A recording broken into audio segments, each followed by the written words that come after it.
Siang malam hari ini kita dari sarasian malam hari ini kita sesarengan ke belakang, baik itu dari sisi namanya muncul ataupun dari masuk pemerintahnya. Dua-duanya perlu kita jadikan sebuah referensi karena kita selaku warga Parangjoro kalau lebih tahu dari baik itu dari sisi nama atau dari sisi masuk struktur pemerintah. Sisi Surakarta Heritage mungkin bisa memberikan tambahan Pak Surya. Jadi apakah baik dari namanya atau mungkin dari riwayatnya sampai terjadinya pemerintahan Parangjoro menurut versi dari komunitas Mbako Mbaki yang sekaligus komunitas Surakarta Heritage ini. Monggo.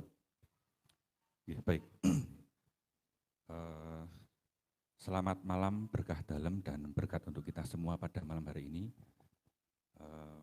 Yang terhormat Bapak Lurah Parangjoro dan juga Pak Jono ya Pak. Selaku dulu juga pernah menjadi lurah di Parangjoro yang kita dapat masih melihat fotonya di sepanjang pameran ini. Saya kemarin diberi banyak cerita oleh Mas Adi tentang Pak Lurah Jono. Jadi dan sekarang beliaunya juga hadir di sini. Baik, perkenalkan nama saya Surya Harjono. Saya asli Mbaki, Pak. Saya lahir di Puskesmas Mbaki, tapi sekarang tinggal di Solo. Jadi karena memang saya tinggal di Solo, cuman memang saya masih setiap hari bolak-balik Solo Mbaki karena pekerjaan saya ada di Mbaki. Lah saya dari komunitas namanya Surakarta Heritage Society, itu pemerhati sejarah di Solo dan sekitarnya. Kemudian saya juga memiliki seperti kewajiban untuk mengulik sejarah di rumah saya sendiri. Makanya kemudian saya membuat komunitas namanya Komunitas Mbako Mbaki. Kenapa kok dibuat nama menjadi Mbako Mbaki? Karena Nggatak, Nggawok, Mbaki, dan Grogol sampai Temulus itu dulu wilayah perkebunan tembakau. Tembakau, tebu, nila, dan padi. Jadi nila itu pewarna pakaian warna biru alami. Dulu sebelum ada pewarna kimia itu dulu kita memakai nila, ya, nilo atau indigo. Nah, kegiatan dari Mbako Mbaki banyak sekali, beberapa ada ngepit sejarah Mbaki, jalan-jalan sejarah Mbaki, kemudian pameran. Jadi saya memiliki pameran seperti ini juga, tapi di pendopo Kecamatan Mbaki setiap tahun. Jadi besok Oktober itu nanti kita akan ada pameran di Kecamatan Mbaki, di pendopo Kecamatan Mbaki. Terus kemudian saya juga punya wayang beber sejarah Kecamatan Mbaki. Semoga nanti Parangjoro juga punya wayang atau ketoprak atau apapun yang bercerita tentang sejarah Parangjoro. Nah, kemudian sebelum saya lupa, saya tak nyambung Mas siapa tadi? Mas Kusno tentang pesanggerahan. Saya menemukan 29 pesanggerahan lain yang disebut Mas Kusno tadi. Jadi lebih banyak lagi. Iya. Tapi mungkin sama mungkin Mas, cuman karena penamaan yang lain. Jadi ada yang di Tawangmangu itu masih ada di Gondosuli Mas. Di Gondosuli itu ada pesanggerahan yang sekarang jadi kampung pesanggerahan. Terus kemudian masih ada di Delanggu dan sebagainya. Nah, untuk Parangjoro juga belum banyak juga mengulik tentang Parangjoro, tetapi yang jelas cerita tentang Parangjoro ini paling lama saya temukan di koran namanya The Lokomotif. Jadi tahun 1881 itu berita tentang badai. Jadi zaman dulu itu ada banyak berita tentang badai. Yaitu berita tentang badai di Parangjoro, itu sudah disebut itu, tahun 1861. Parangjoro itu masuknya bendo daleman. Jadi kalau disebut onder, tadi yang disebut Pak, tadi onder itu artinya onder distrik. Onder distrik itu setara dengan kecamatan kalau sekarang. Lah, pemerintahan Kasunannya itu ke Panawonan. Kalau camatnya namanya Penewu. Pangkatnya Raden Ngabei. Raden Ngabei itu Penewu. Lah punya jaran teji. Di Kecamatan Bagi itu dulu ada kandang jaran teji, makanya karena memang itu rumahnya Penewu. Nah, itu jadi pangkatnya Raden HPI. Nah, itu berita tentang Parangjoro yang masuk di distrik Bendo Daleman,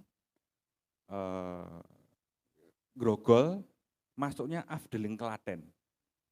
Itu sangat mengejutkan bagi saya karena ternyata Parangjoro dan distriknya masuk Kartosuro, tetapi Afdelingnya masuk Klaten dan residennya pasti Surakarta. Karena memang pemerintahan zaman dulu itu memang berubah-ubah. Jadi saya dengar juga Grogol itu pernah masuk distriknya Palur, Pak. Jadi jauh sekali. Nyambungnya itu Bekonang mungkin ya, Palur, Bekonang itu sampai ke sini. Itu sangat memang struktur pemerintah memang berganti-ganti. Waktu saya, karena di Belanda itu saya punya data tentang desa-desa yang ada di Hindia Belanda, itu apa saja itu ada. Kalau saya cari Ngerombo, Bintaan itu ada semua, Menuran, Bagi itu ada semua. Cuman kalau Parangjoro nggak ada. Parangjoro itu nggak ada. Mungkin dulu namanya betul itu Menaan. Belum saya cari nama Menaan. Nah, saya sudah coba ini urutkan apa yang sebenarnya saya ingin sampaikan. Saya belum banyak mengulik tentang nama Parangjoro, baru sebatas analisa peta, kemudian survei ke Pesanggerahan, terus kemudian mencari data pun juga tidak banyak. Makanya karena memang data-data yang ada di Mbaki itu ternyata memang data-data tentang perkebunan. Kalau mencari data perkebunan itu banyak. Dan Mbaki, kemudian Gatak itu dulu wilayah perkebunan, makanya datanya banyak. Nah, setelah melompat kali itu enggak ada, jarang sekali datanya ditemukan. Tetapi saya pasti setelah ini akan mencari lebih dalam lagi sejarah tentang pemerintahan ya. Kalau nama Parangjoro itu sudah tercatat sudah cukup lama. Nah, kemudian untuk analisis peta, di peta tahun 1861, ini peta tahun 1861, kalau di launchingnya itu 1867, tetapi peta ini disurvei oleh Dinas Topografi itu dari tahun 1861 sampai 1864. Lah ini di daerah sini ada betul tadi, ada Menaan, kemudian ada Menur, Jetis, Butuh Klomprit itu sudah disebut, tapi bukan Butuh Klomprit, ini cuma disebut Butuh saja. Dan di daerah sini sudah ada banyak pemukiman, Pak. Ini pemukiman. Jadi jelas sebelum tahun 1861 itu di daerah Parangjoro sudah ada pemukiman. Sudah cukup ramai karena yang hijau-hijau tua ini pemukiman, Pak. Itu yang pertama. Nah, menyambung ke Pesanggerahan, kalau dilihat Pesanggerahan yang di peta tahun 1861 ini ada di bawah, di daerah Banjar Melati kalau yang sekarang. Jadi di bawah. Nah, ini perbedaannya. Ini perbedaan antara peta tahun 1861 dan peta tahun 1930. Ini peta tahun 1930. Ini peta tahun 1930 itu Pesanggerahannya sudah ada di atas, di Ngadijoyo. Ini sudah sesuai dengan Google Maps sekarang. Karena teknologi membuat peta itu berkembang pesat di tahun 1800, setelah tahun 1900. Sekarang saya sedang mengadakan penelitian namanya tugu triangulasi, Pak. Tugu triangulasi adalah tugu yang dibuat untuk menentukan jarak pasti antara satu titik ke titik yang lain. Triangulasi. Di Parangjoro ada 2 sebenarnya, tapi yang satu sudah saya survei hilang. Ini Pak, di pojok ini ada T88. T88 itu tersier, jadi tugu tersier. Tugu triangulasi itu ada 4. Primer, sekunder, tersier, kuarter. Lah itu untuk membuat peta. Makanya petanya bisa sempurna ini. Peta tahun 1930 ini 99 mirip dengan Google Maps sekarang.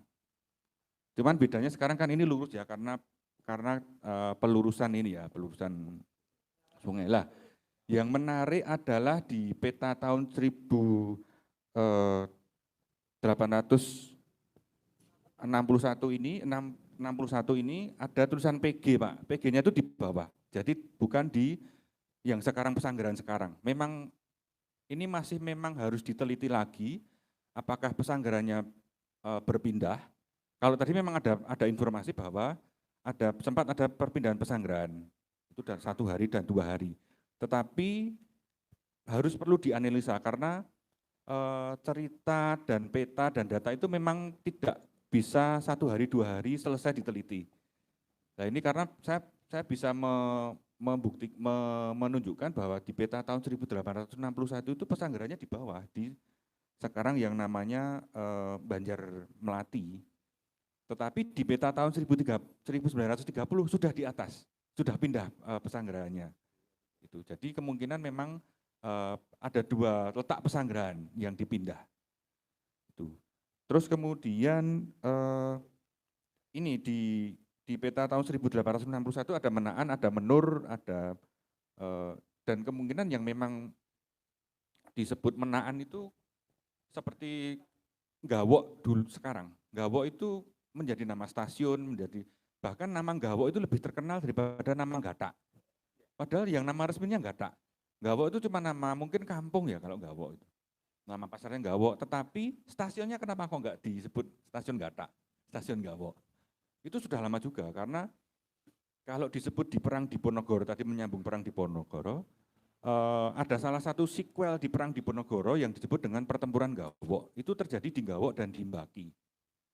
Itu sudah disebut Mbaki, Gawok, kemudian Sukaraja itu Sukorejo ke arah ya Pak. Sekarang Jebol sekarang itu sudah disebut. Kemudian Sanggung itu sudah disebut. Lah, Kiai Mojo itu Klaten, kalau saya pernah dengar. Lah, pertempuran Gawok itu yang menginisiasi adalah Kiai Mojo. Ini agak jauh juga ya sebenarnya karena sama Pesanggerahan Perang Joro. Tetapi kalau saya ceritakan sedikit, pertempuran Gawok itu adalah pertempuran yang gagal. Jadi pertempuran kekalahan yang salah satu kegagalan pertempuran Diponegoro yang cukup memalukan dan diinisiasi oleh Kiai Mojo. Makanya setelah itu hubungan antara Kiai Mojo dan Pangeran Diponegoro menjadi retak karena setelah pertempuran Gawok. Ada banyak ceritanya itu.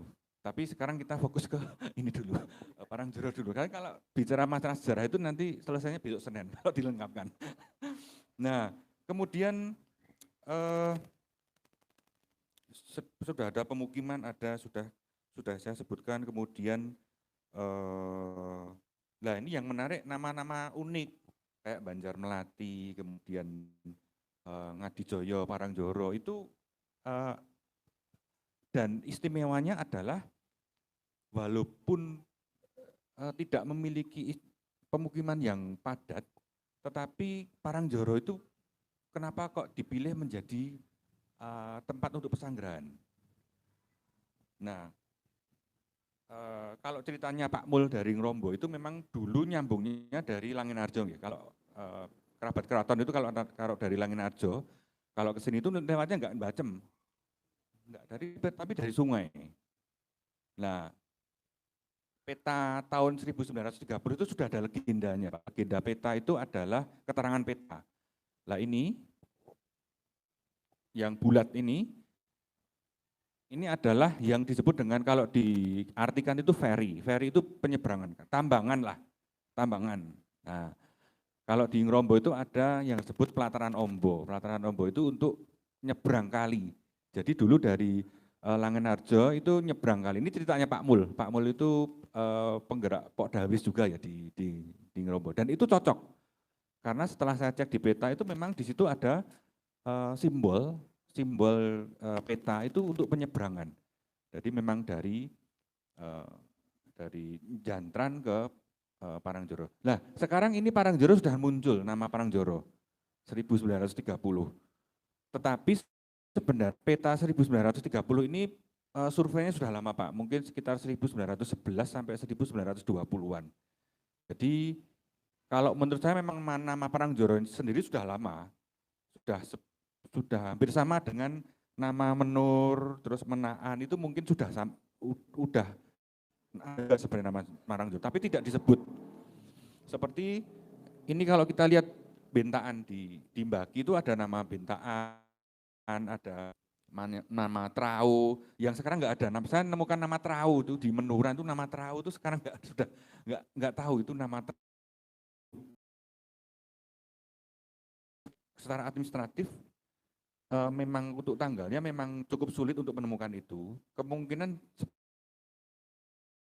sebenarnya arsipnya ada, harusnya di Mbaki itu ini istilahnya agak bejan juga. Jadi saya itu nemu arsipnya Mbah Buyut saya itu tentang undangan lustrum kedua Kecamatan Mbaki.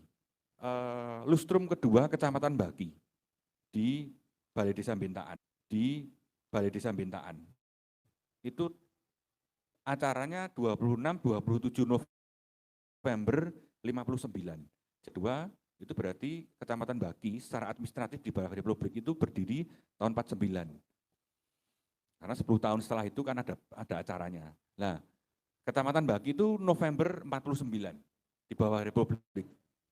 November 49 di bawah Republik. Jadi itu kalau contohnya, jadi kita harus menemukan arsip-arsip seperti itu, undangan, kemudian apalah yang bisa menjadi petunjuk. Itu memang di kecamatan nggak ada, Pak. Tapi saya nemu di arsipnya Mbah Buyut saya.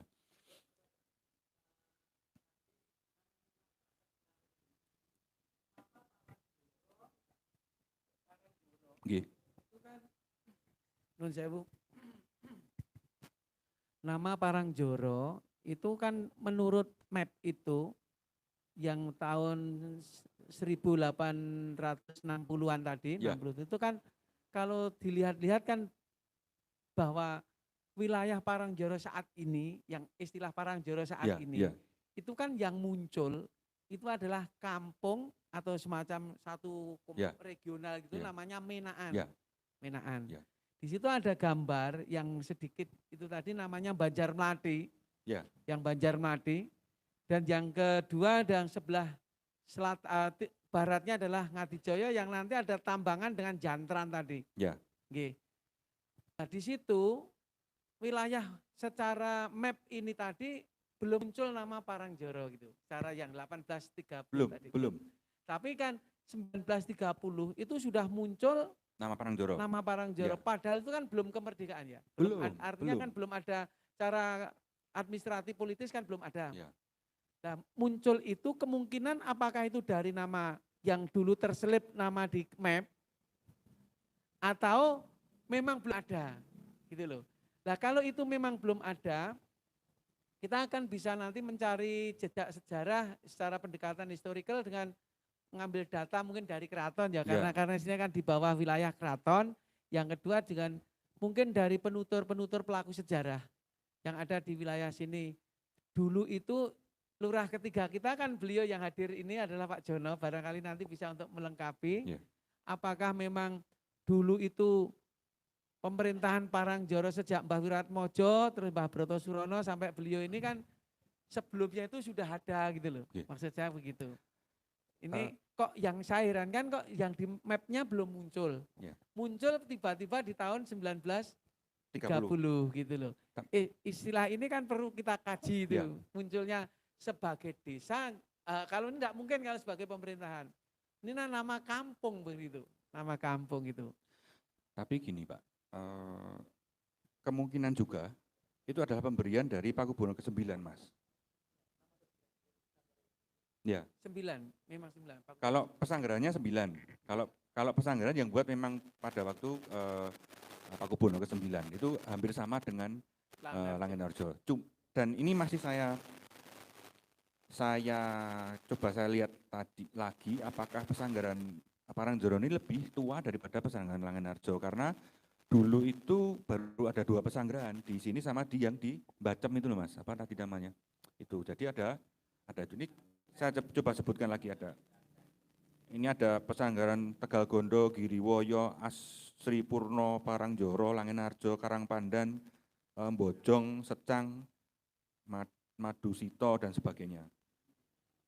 Nah yang di sini tadi saya masih belum ngecek, di peta tahun 1861 ini, waktu peta ini dibuat, itu apakah Langenarjo sudah ada apa belum? Harusnya ada, tapi kalau enggak ada berarti memang lebih tua Parangjoro ketimbang Langenarjo. Nah, kalau untuk penamaannya, menurut saya mungkin saja juga bisa itu yang menamai adalah Pakubuwono ke-9. Jadi itu adalah nama pesanggerahan, ya sebutan. Karena data yang saya temukan itu nama Parangjoro itu disebut di 11 April 1881 itu sudah di masanya Pakubuwono 9. Oke, Pakubuwono 11 April 1881 itu masih Pakubuwono ke-9. Kemungkinan Pak, tapi karena mencari sejarah itu memang seperti nyusun Pak. Jadi kita harus gadokkan. Kalau kita menemukan satu data, itu kita harus membandingkan 3 data yang lain. Enggak boleh kita pada satu data. Itu minimal 3 data yang lain. Jadi gitu. Nah, terus kemudian sejarah bagi sudah, kemudian struktur pemerintahan sudah, itu saja dari saya. Saya tadi di WA sama Mas Nungki, kalau di Instagram itu Kanjeng Nungki itu, Mas, beliau juga pesan itu untuk menjaga ada beberapa punya juga masih ada bekasnya.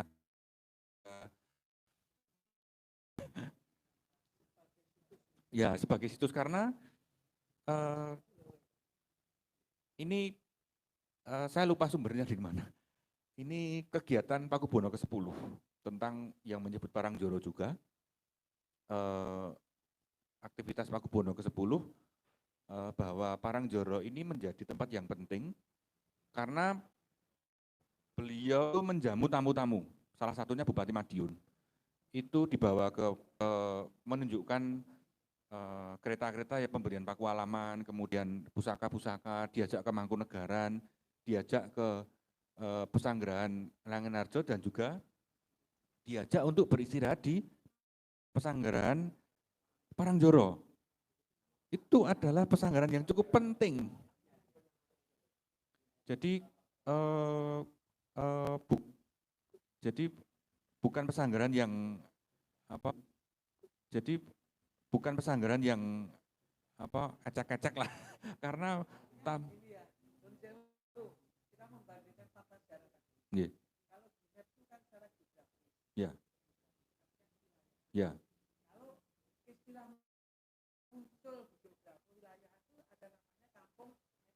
Ya. Ya. Nama Pesanggerahan. Ya. Kemungkinan memang Parangjoro itu berawal dari nama Pesanggerahan. Ya, menjadi tempat. Padahal dulu wilayah namanya Menur, terus Menaan, gitu. Menaan. Sama, jadi ya betul. Nasibnya sama, hampir sama dengan Gawok juga. Jadi yang lebih terkenal itu Gawoknya. Padahal secara pemerintahan namanya itu nggak ada sama Blimbing masuknya.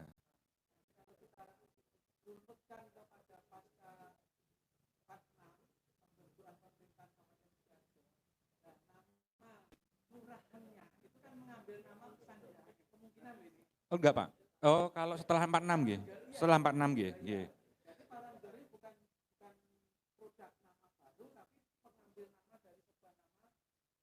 Okay.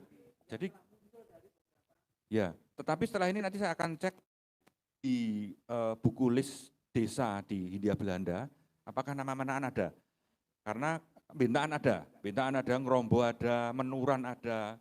Jadi kalau yang tadi disebut ada distrik itu Kawedanan, kemudian under distrik itu Panowonan atau kecamatan, lah ada kelurahan, ada desa.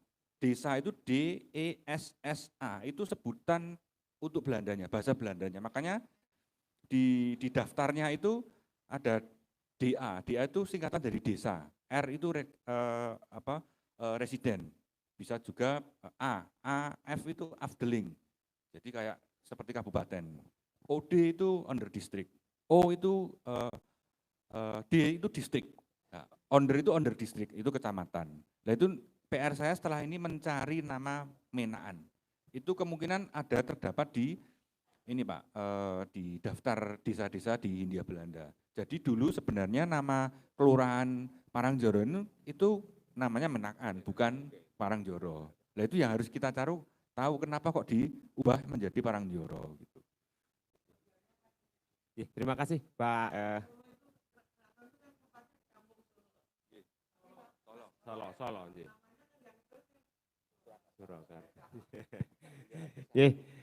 Terima kasih Pak Surya ya yang tadi sudah banyak sekali memberikan fakta data baik dari peta ataupun mungkin aktivitas Kanjeng Pakubuwono ke-10. Nanti waktu selebihnya nanti akan saya berikan kepada Pangarso Parangjoro, terutama Pangarso Ingkang Sepuh. Namun untuk menghidupkan suasana tadi saya WA panjenengan Pak Nyun tulung dipun selingi setunggalipun penyemangat, ada Sandi Asmo yang saya kirimkan di WA panjenengan yang dianggit kalian Pak Bambang Sutrasno supados suasananipun kados dalu punika langkung regeng. Monggo Pak Sri.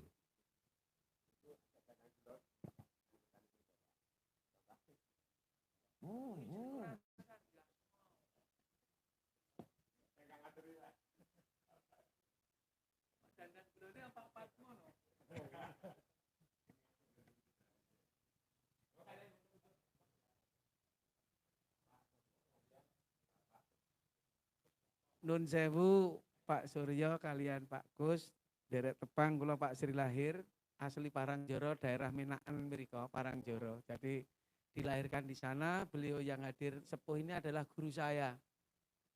Ini sudah generasi ketiga Lurah Parangjoro nggih, Pak. Dari Parangjoro ketiga, nggih. Saya dididik beliau tahun 74. Umur baru 61. Nun sewu untuk di sini saya tertarik, seneng banget kalau ada kawula muda, taruh generasi muda, generasi sekarang ini ada yang ketertarikan untuk gudal-udal sejarah.